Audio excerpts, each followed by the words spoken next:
Dari berbagai macam bisnis yang ada di muka bumi gitu ya, ada satu kategori bisnis yang selalu bikin pusing orang marketing gitu ya. Orang marketing biasanya ngomongin, oh teorinya banyak, strateginya banyak gitu. Tapi begitu di bisnis ini, banyak strateginya yang mentah gitu ya, karena memang bisnisnya luar biasa complicated. Halo, saya Ignatius Untung, selamat datang di Marketing.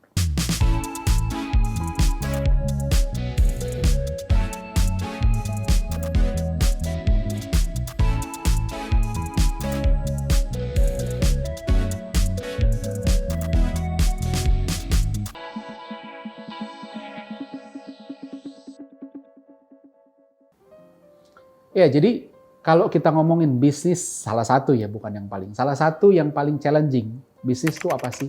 Menurut saya pribadi itu retail. Gitu. Kenapa begitu? Bisa nggak kita menyebut satu pemain retail di Indonesia yang sama sekali nggak pernah kasih diskon?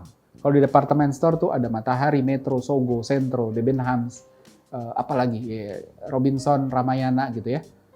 Semua pernah ngasih diskon. Pasar swalayan ada Hypermart, Carrefour, dulu ada Goro, Superindo, Farmers Market, Food Hall, Ranch Market, Kemcik, Diamond, Tip Top, Indomart, Alfamart, gitu, Borma gitu ya. Semua pernah kasih diskon. Yang online apalagi gitu kan.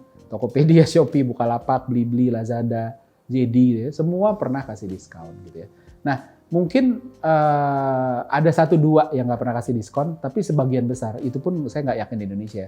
Di luar negeri ada, tapi sebagian besar selalu terjebak sama diskon. Nah, kenapa bisa begitu ya?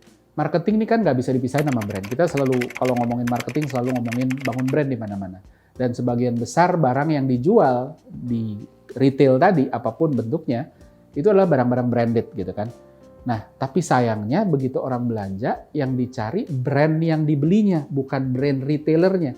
Jadi kalau saya misalnya ke Indomaret mau beli susu, yang dibeli adalah brand apa? Misalnya susu benderanya, bukan Indomaretnya. Karena apa? Loyalty-nya nggak terlalu. Adanya apa? Dekat rumah Indomaret ya ke Indomaret. Kalau nggak ada ya saya ke Alfamart. Gitu. Kalau nggak ada apalagi Superindo dan sebagainya. Jadi loyalitas terhadap brand retailernya itu susah banget dibangun. Karena orang apa ya itu tadi kepegang sama sananya gitu. Nggak ada bedanya keju Kraft yang dijual di Indomart dan di Alfamart gitu kan. Nggak ada lebihnya dari sisi produknya sama sekali gitu ya. Produk keju Kraft-nya yang di Indomart sama Alfamart sama persis. Beli baju eksekutif di Sogo sama Metro juga sama. Gitu. Sama kayak kita beli pulpen pilot di Gramedia sama di Paperclip misalnya. Sama-sama pulpen yang sama, kualitasnya sama. Yang beda biasanya harganya gitu. Nah, ketika barang yang dijual nih barang yang sama, kualitasnya sama, terus yang tersisa apa? Itu kan sebenarnya permasalahan besarnya retail. Kalau retailer tidak bisa ngebangun kelebihan di luar di luar barang yang dijual, which itu bukan barang mereka, which barang itu juga bisa didapatkan dengan kualitas sama di toko sebelah. Di situ makanya masalahnya retail pun mulai muncul dan justru jadi momok yang bikin pusing sih. Kalau kita lihat sebenarnya ketika kita mencari diferensiasi, kita balik lagi aja deh ke 4P-nya deh. Pertama dari produk gitu. Produk yang dijual sama, tadi kita udah bahas gitu, nggak ada bedanya. Beberapa retailer punya private brand gitu ya. Matahari punya private brand apa, ini kita ngomongin pasar swalayan ya. Groceries gitu ya. Kualitasnya kualitas curah gitu kan, dan bukan cuma Matahari, yang lain juga Food Hall punya, siapa punya gitu ya. Tapi ujung-ujungnya harga, sehingga untuk ngegedein private brand ini cost-nya gede dan gak masuk hitungan, karena private brand ini sebenarnya mau mencoba ngambil market dari orang-orang yang beli barang-barang branded. Misalnya contoh keripik ya. Keripik itu ada apa sih? Ada Kusuka, ada Kitela, ada dua itu deh gitu ya. Orang-orang yang tadinya beli itu digoda sama si pemilik retail ini, gue bikinin deh private brand gitu ya. Keripik juga rasanya mirip-mirip gitu ya. Packagingnya biasanya transparan, beda sama kalau dua itu kan packagingnya colorful lah ya. Gitu. Tapi konsep dari private label ini adalah price advantage gitu ya, dengan kualitas yang acceptable. Jadi ngegedein private brand ini nggak masuk hitungannya. Gitu. Jadi walaupun private brand ini bisa jadi pembeda, tapi untuk ngegedeinnya akhirnya nggak masuk hitungannya. Gitu. Nah, beberapa retailer juga berusaha punya differentiator dengan minta exclusivity. Ayo dong, saya mau jualin produk kamu, tapi kamu cuma boleh dijual di tempat saya. Pertama, kalau ketahuan sama KPPU, biasanya nanti dijewer gitu ya. Tapi kedua adalah kalaupun mau, biasanya pemilik brand cuma mau kasih exclusivity ke retailer yang memang secara brand udah gede dan punya market advantage gitu ya. Kalau nggak punya, ngapain saya harus jualan ke kamu? Saya mendingan jualan ke sana sini. Gitu. Jadi di produk celahnya sedikit banget, hampir nggak ada untuk kita bisa punya pembeda. Itu susahnya retail. Yang kedua adalah promotion. Ini agak tricky gitu. Promotion ini bukan cuma soal jual pepesan kosong kan. Jadi apa yang diomongin sama promotion, kekuatan dari promotion ini, itu kan adalah feature sama benefit yang dimiliki. Nah permasalahannya feature sama benefitnya apa? Ya balik lagi tadi, produknya apa? Produknya produk orang. Gitu kan. Jadi promotion cuma bisa jadi pembeda ketika ada yang dijual yang menarik gitu loh. Nah maka dari itu kebanyakan promotion yang dilakukan oleh retailer itu ya udah bentuknya katalog gitu.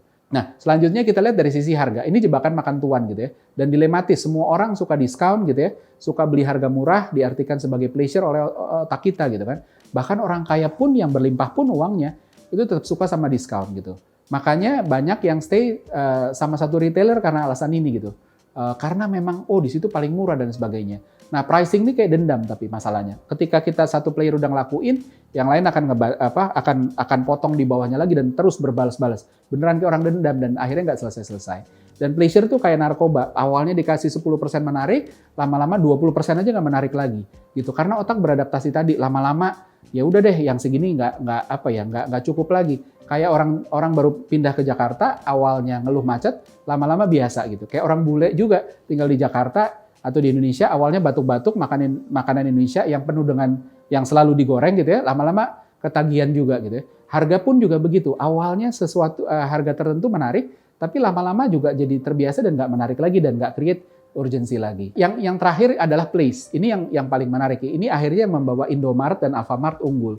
Karena nggak jauh dari rumah, mereka nawarin kenyamanan, distribusinya juga luar biasa. Outletnya puluhan ribu seluruh Indonesia dan hampir semua kompleks ada. Place ini mengalahkan price dan nanti ada satu lagi ya. Mengalahkan price-nya gimana? Convenience store itu kan sebenarnya nggak murah-murah banget, tapi tetap dibeli. Kenapa? Karena ya udahlah dekat dari rumah, tinggal jalan kaki, nggak jauh gitu ya. Kan hitung-hitung ongkos jalan juga gitu ya. Lagian belinya sedikit, jadi selisihnya nggak akan kerasa gede-gede banget. Nah, menariknya begitu orang mulai pindah dari belanja bulanan, yang tadinya belanja bulanan ke supermarket, ke belanja yang ya udahlah yang sebutuhnya aja ya. Di total mungkin lebih mahal gitu ya. Sama kayak gimana GoFood sama GrabFood bisa berkembang gitu. Walaupun harganya 20% lebih mahal dari restoran aslinya, tapi kenyamanan itu tadi membuat orang jadi tutup mata sama harga. Lebih mahal dikit ya sudahlah, padahal 20% nggak dikit ya. Selanjutnya kelengkapan, ini juga sama, ini fenomena menarik. Indonesia dulu kan ada zamannya di mana supermarket gede, terus habis itu orang pindah ke hypermarket gitu ya, mulai ada Hypermart, Carrefour, Lotte, Goro, dan sebagainya. Lebih lengkap yang ditawarin dan sebagainya. Nah, tapi sekarang pindah lagi. Yang gede-gede mengecil gitu, habis itu yang kecil-kecil ini malah membesar gitu, Indomaret dan Alfamart. Karena tadi gitu. Karena kelengkapan itu, iya sih benar, lengkap itu penting gitu. Tapi kelengkapan tuh juga ada biayanya gitu. Butuh space besar, dan space besar itu ada harganya. Nah, sayangnya nggak cuma retail, restoran pun juga ada paretonya gitu ya. 20% dari produk yang dijual dari menu yang tersedia di restoran itu sebenarnya menguasai 80% revenue, kasarnya begitu. Ini juga sama, kalau kita ngomongin retail, hanya kurang lebih 20%, kasarnya ya, rumus bakunya lah ya, itu hanya 20% barang yang tersedia di retail yang menguasai 80% dari revenue. Jadi punya minimarket itu sebenarnya kalau paretonya benar, itu juga cukup menarik, karena secara cost nggak gede, nggak lengkap memang, tapi barang-barang lain-lainnya yang dianggap nggak lengkap itu juga jarang dicari. Jadi, oh ya sudah, ini nyaman-nyaman aja. Kita juga sadar bahwa kalau kita ngomong soal kelengkapan ya, bahwa manusia itu punya bias yang bikin kita masih selalu milih yang good enough aja deh gitu, dan ketimbang nyari yang terbaik. Jadi masalah effort ketika kita ngeliat ini harganya murah tapi effortnya gede, jadi ya udahlah yang ini aja lah, harganya nggak mahal-mahal banget walaupun nggak paling murah, tapi effortnya lumayan gitu kan. Kelengkapannya juga ya udahlah segini cukup gitu. Nah, jadi sama gitu. Apapun yang kita pilih kan juga sama. Makanan sehari-hari yang kita makan juga, bayangin kalau kita setiap makan gitu, makan siang, makan malam, maunya makanan yang paling enak.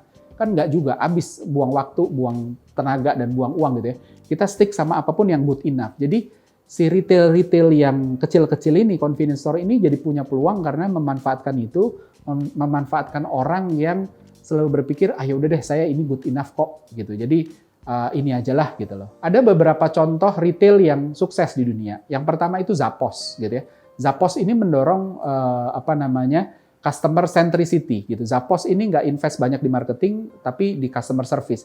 Mereka hire orang-orang yang bagus, yang passionate tentang bisnisnya, dan ketika mereka passionate tentang bisnisnya, orang-orang karyawannya jadi happy dan itu nular sampai ke customer. Mereka klaim dirinya sebagai tempat yang fun dan berasa kayak keluarga gitu ya. Dan mereka juga berusaha ngerti betul kebutuhan dan behavior konsumen gitu.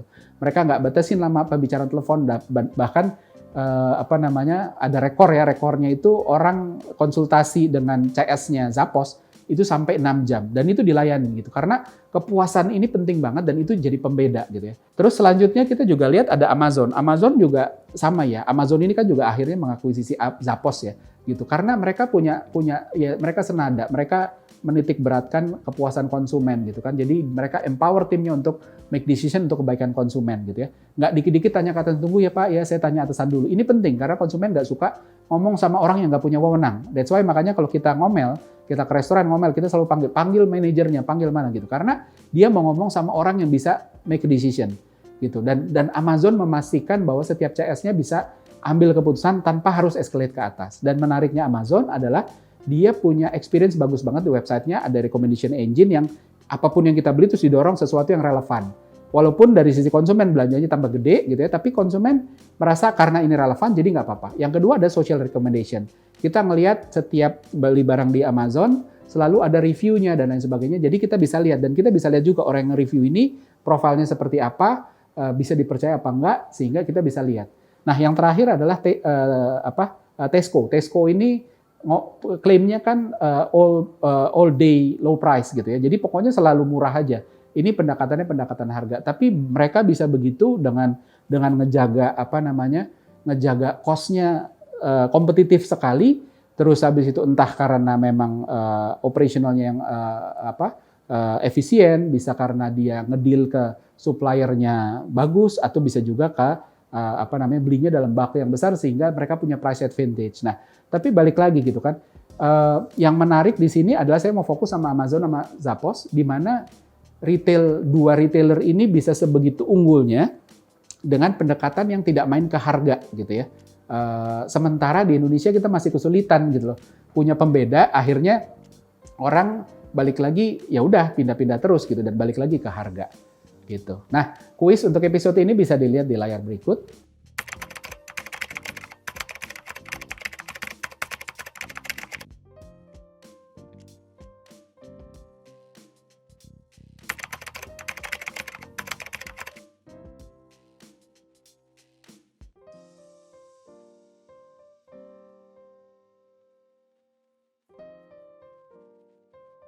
Dan pemenang untuk kuis kali ini bisa dilihat di episode selanjutnya. Maka dari itu, subscribe channel Marketers TV supaya nggak ketinggalan. Saya Ignatius Untung, pamit undur diri.